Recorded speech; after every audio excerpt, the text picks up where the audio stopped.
Hello दोस्तों, आप सभी का स्वागत है आपके अपने यूट्यूब चैनल नॉलेजपुर में। आज के वीडियो में कोई भी कंटेंट आपको आपके सिलेबस से संबंधित नहीं मिलेगा। ये वीडियो छोटी होने वाली है। हम इस वीडियो में बस आपको यह समझाने का प्रयास करेंगे कि अभी से लेकर आपके परीक्षा के दिन तक इसके बीच का जो समय है, इसमें आपको क्या करना चाहिए और क्या नहीं करना चाहिए। तो बिना किसी देरी का हम शुरू करते हैं आज के वीडियो को। हमारा आज का जो पहला पॉइंट है वो है स्वस्थ रहिए। आपका स्वस्थ रहना बहुत ही अधिक आवश्यक है, क्योंकि आपका एग्जाम नजदीक है। अगर आपका स्वास्थ्य बढ़िया नहीं रहेगा तो आप एग्जाम में बिल्कुल अच्छा परफॉर्म नहीं कर पाओगे।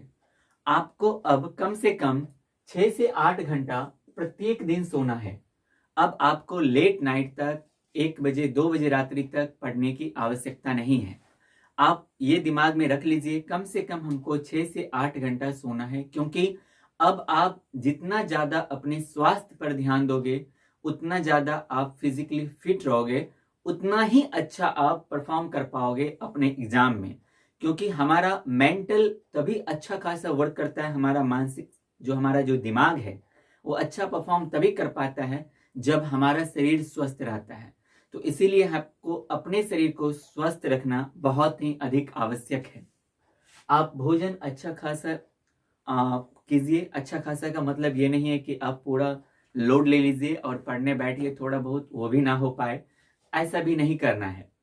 और आपको अब थोड़ा सा भी किसी भी प्रकार का शारीरिक समस्या होता है, तुरंत उसका आप इलाज कीजिए, क्योंकि आपके पास समय अधिक अब नहीं है। तो आपको याद रखना है सबसे ज्यादा जरूरी क्या है, खुद पर ध्यान देना, यानी स्वस्थ रहना है। ठीक है। हमारा दूसरा पॉइंट है आज का, मानसिक तनाव से बचिए। ठीक है, मानसिक तनाव, ये पता है इनसे भी ज्यादा ना महत्वपूर्ण है मानसिक तनाव। अब आपको ये नहीं सोचना है कि मेरा सिलेबस अभी ये भी बचा हुआ है, इस सब्जेक्ट का मेरा ये कंप्लीट नहीं हुआ है, कंप्लीट हो गया है तो मुझे याद नहीं हुआ है, मुझे अब समझ में नहीं आ रहा है, मुझसे अब ये मैथ का चैप्टर बन नहीं रहा है। अब आपको इन सब चीजों पर ध्यान नहीं देना है। अच्छा, ये तो हुआ ये खुद का। अब आपको और क्या ध्यान देना है कि आपके जो फ्रेंड सर्कल हैं, जो आपके फ्रेंड्स लोग हैं, अगर वो आपको अब ताना मार रहे हैं, अरे तुम्हारा ये हो गया है, मेरा तो ये क्लियर है, मुझे तो साइंस का पूरा ऑब्जेक्टिव याद हो गया है, सब्जेक्टिव याद हो गया, मेरा पूरा क्लियर है। वो एक्चुअल में क्या हो रहा है, अपने बारे में बता के आपको मानसिक तनाव दे रहा है कि मेरा ये हो गया है और तुम्हारा ये नहीं हुआ है। तो अब आपको इन चीजों से बचना है। अगर आपके साथ आपके पास आकर कोई इस प्रकार की बातें करता है तो उन्हें आप प्रणाम कीजिए और आगे का रास्ता दिखाइए। आप आगे बढ़ जाइए, आपकी उधर जरूरत है, मेरे पास नहीं है। तो आगे बढ़िए, हवा आने दीजिए। ठीक है। तो पहला यहाँ पर मानसिक तनाव में किससे बचना है, तो पहले नंबर पर आपको फ्रेंड से बचना है, और दूसरा आपको फैमिली, प्रयास करना है इनसे भी बचना है। बचने का मतलब है कि आपको किसी भी टॉपिक पर अपने परिवार वालों से डिस्कशन नहीं करना है एग्जाम तक, क्योंकि जितना ज्यादा आप डिस्कशन करोगे किसी से भी, अपने दोस्त से, अपने रिलेटिव से या फिर फैमिली मेंबर से, उतना ज्यादा आप तनाव में जाओगे। और तनाव में जब जाओगे तो आपने जो अभी इतना सारा मेहनत किया है, इतने सालों की मेहनत, वो सब पे पानी फिर जाएगा। तो आपको किसी से भी अब डिस्कशन करने की जरूरत नहीं है। आप, जैसे मैंने पहला बोला कि आपको फिजिकली फिट रहना है, तो इनके साथ साथ आपका मेंटली फिट रहना ये बहुत ही अधिक आवश्यक है। तो आपको मानसिक तनाव से बिल्कुल बचना है, इस चीज का ध्यान रखिएगा, ये बहुत ही अधिक आवश्यक है। तीसरा है हमारा, रिवीजन कीजिए। अब आपको ज्यादा लोड नहीं लेना है, नई चीजों को नहीं पढ़ना है।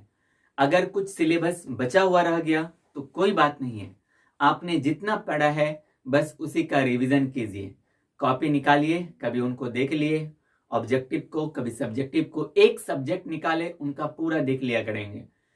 1 घंटा लग जाए, 1.5 घंटे 2 घंटे लग जाए, कोई दिक्कत नहीं है, लेकिन रिवीजन पर ध्यान दीजिए। रिवीजन में आप प्रयास कीजिए जो चीज आप पढ़ रहे हैं उनको तुरंत आप लिखने का अभ्यास कीजिए। ठीक है, तुरंत उसको राइटिंग कीजिए, क्योंकि जितना ज्यादा आप याद रखिए लिखिएगा उतना अधिक आपको फायदा होगा।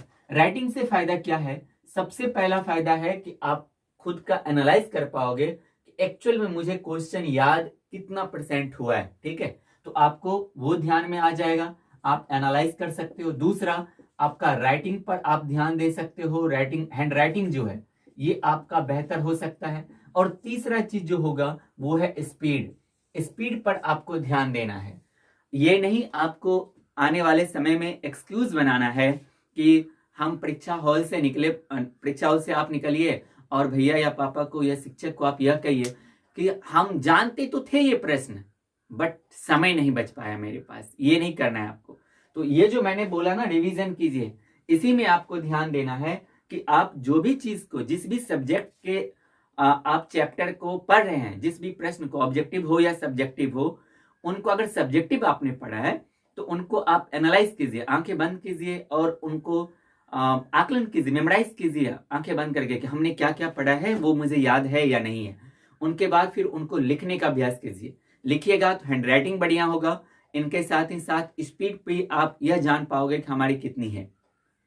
4 नंबर है जो इसी से रिलेटेड है, वो है हमारा सेट बनाइए। ठीक है, रिवीजन में ही आ जाएगा। इसको सेट बनाने का मतलब है आप कोई भी मॉडल पेपर, क्वेश्चन बैंक अब आप लो और उनका पूरा कर लो। वो 3 घंटे 15 मिनट का है तो खुद को 3 घंटे 15 मिनट के लिए किसी जगह पर कैद करो और वहां पर आप पूरे ही समय में उन्हें बनाने का प्रयास करो। आप यह देखो क्या उतने समय में आप पूरे प्रश्न को डील कर पा रहे हैं या नहीं कर पा रहे हैं। उनके बाद कितना टाइम आपके पास बच जा रहा है, क्या कंफ्यूजन हुआ, नहीं हुआ, उन सभी चीजों पर आप ध्यान केंद्रित कीजिए। मैं इसलिए बोल रहा हूं सेट बनाने के लिए क्योंकि अगर आप 3 घंटे 15 मिनट बैठोगे तो इनसे सबसे पहले ये तो बैठने का अभ्यास होगा, क्योंकि वहां पर ये घर जैसा माहौल नहीं मिलेगा कि आप जितनी बार चाहो उतनी बार आप बाथरूम जाओगे, क्योंकि आपको जाने के लिए अलाउ तो ठीक है कर दिया जाएगा लेकिन टाइम आपका जाएगा। इसीलिए आपको इन चीजों पर भी ध्यान देना है, आपको अभ्यास करना है कि हम कम से कम इतना देर बैठ सकें एक जगह पर और हम क्वेश्चन को सॉल्व कर सकें। ठीक है, और 5वां है हमारा खुद का आकलन कीजिए। ये बहुत ही ज्यादा जरूरी है। ठीक है, यहां से यहां ये जो 2 था ना हमारा, यहां पर भी मैंने खुद का आकलन बोला, लेकिन यहां पर मैं उसकी आकलन करने की बात कर रहा हूं कि आपके पास कितना सब्जेक्ट है। टोटल 5 सब्जेक्ट है। एक्चुअल में सब्जेक्ट 6 है, लेकिन इंग्लिश का अंक आपका जुट नहीं रहा है तो लेकिन इसको लाइटली नहीं लेना है, क्योंकि अब जो है बहुत सारा ऐसा फॉर्म है जहां पे इंग्लिश के अंक को कंपलसरी वो लोग मांग रहा है। अभी हाल ही में एक जेडीएस का फॉर्म आया था, वो कम से कम 30 अंक मांग रहा है। 30 अंक नहीं है तो आप फॉर्म, आपके पास कितना ही अंक क्यों ना हो, आप फॉर्म नहीं भर सकते हैं। तो आपको क्या करना है, बाकी इनके अलावा जो भी सब्जेक्ट है, चाहे वो साइंस हो, एसएसटी हो, साइंस, एसएसटी, हिंदी, संस्कृत और मैथ, आपको यह देखना है कि इनमें से, इस सब्जेक्ट को लीजिए, इनमें से कौन सा चैप्टर जो है आपको 100% क्लियर है, किसमें 80 है, किसमें 70 है, वो आप देखिए। अगर आपको लगता है कि मैथ के हम किसी चैप्टर में मेरा बहुलक नहीं हो रहा है, या मेरा द्विघात नहीं हो रहा है, या मेरा अभी ट्रिग्नो में थोड़ा बहुत हमको दिक्कत है, उनको निकालिए, उनको देखिए, आकलन इसका कीजिए कि हमारा किस सब्जेक्ट का कौन सा कंटेंट बच रहा है, उनको आप थोड़ा सा रिवीजन कीजिए अंतिम 10 दिनों में। आपको इस पर ध्यान देना है। ठीक है, और अंत में ये जो अंत में मैंने लिखा A4 साइज, तो अब यहाँ पे ये क्या है भैया, तो A4 साइज का मतलब है भाई, मैं यहाँ पर बात कर रहा हूँ मार्कशीट का। ठीक है, मैं बात कर रहा हूँ मार्कशीट का। आपको ज्यादा टेंशन नहीं लेना है, आपने बिल्कुल बहुत ही अच्छी मेहनत की है, मैं ऐसा उम्मीद करता हूं। आपने पूरा अपना साल दिया है सिर्फ इस 6 दिन के लिए, तो आपको ज्यादा सोचने की जरूरत नहीं है, ना ही ज्यादा आपको तनावग्रस्त होना है। आपका हो सकता है कि आपने जितना मेहनत किया है उनसे आपको 5 अंक 10 अंक कम नंबर आ जाए, कोई बड़ी बात नहीं है, ऐसा बिल्कुल संभव है। आपको ये दिमाग में रखना है कि इन सब के बाद आपको सिर्फ मिलेगा A4 साइज का एक पेपर मिलेगा, जिनको हम मार्कशीट कहते हैं, जहां पर आपके नाम, आपके सब्जेक्ट से संबंधित जितने भी अंक होंगे वो अंकित होगा, बस इतना ही। क्लास 10th कोई अंतिम नहीं है। इनके बाद आपको आगे पढ़ाई बिल्कुल करना है। तो इसका मतलब यह नहीं है कि इनको लाइटली लेना है, लाइटली नहीं लेना है, लेकिन इनको सब कुछ मान ले, ये नहीं करना है। ये नहीं कि मेरा ये बचा हुआ है, अब पूरा तनावग्रस्त में चले गए, हम परीक्षा नहीं देंगे, हम हॉल में नहीं जाएंगे, हमसे क्वेश्चन नहीं बनेगा। जितना ज्यादा आप सोचोगे उतना अधिक आपको परेशानी होगी। आपको सोचना कम है, और ये दिमाग में रख लीजिए, यहां से मुझे मिलेगा क्या, A4 साइज का एक पेपर जिसको मार्कशीट कार्ड है, और फिर उनके बाद आपका, तो ये तो फर्स्ट स्टेज है, इनके बाद आपको आगे बहुत बढ़ना है। तो बी हैप्पी, पूरा रिफ्रेश रहिए, और एग्जाम में आप अच्छा करेंगे, ये मैं उम्मीद करता हूं। और आप खुद पर भरोसा कीजिए, ज्यादा टेंशन नहीं लेना है। इनके बाद आपका हो सकता है 320, 350 या 400, 410 के आसपास ही जा पाए, कोई दिक्कत की बात नहीं है। आपको आगे बढ़ना है, आपके पास नॉलेज है, आप 12th में अच्छा कीजिएगा, उनके बाद आपको और ज़्यादा अच्छा करना है। यहाँ पर थोड़ी बहुत हो सकता है दिक्कतें हो जाए, जो होगा नहीं, हो सकता है, तो उतना ज़्यादा टेंशन नहीं लेना है। तो बस मैंने थोड़ा बहुत आपको समझाने का प्रयास किया कि क्या करना है और क्या नहीं करना है।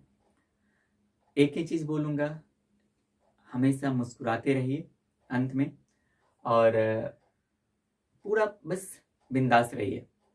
आपने मेहनत किया है, आपको बिल्कुल इसका फल मिलेगा। बी पॉजिटिव, और परीक्षा के लिए आप सभी को ऑल द बेस्ट। मैं माता रानी से प्रार्थना करूंगा आपका स्वास्थ्य अच्छा रहे, और आप अपने एग्ज़ाम में बहुत ही अच्छा लिख के आएँ। उनके बाद आपको किसी भी प्रकार का डाउट है अभी भी, तो आप अपने डाउट को कमेंट में ज़रूर लिखिएगा, मुझे खुशी होगी आपके डाउट को क्लियर करने में। बाकी एक और वीडियो आपको जल्द ही मिल जाएगा, जहां पर मैं चर्चा करूंगा कि आपको एग्जाम हॉल में क्या करना है, वो आपको जल्द वीडियो मिल जाएगा। तो मिलते हैं हम अगले वीडियो में, तब तक के लिए नमस्कार, जय हिंद।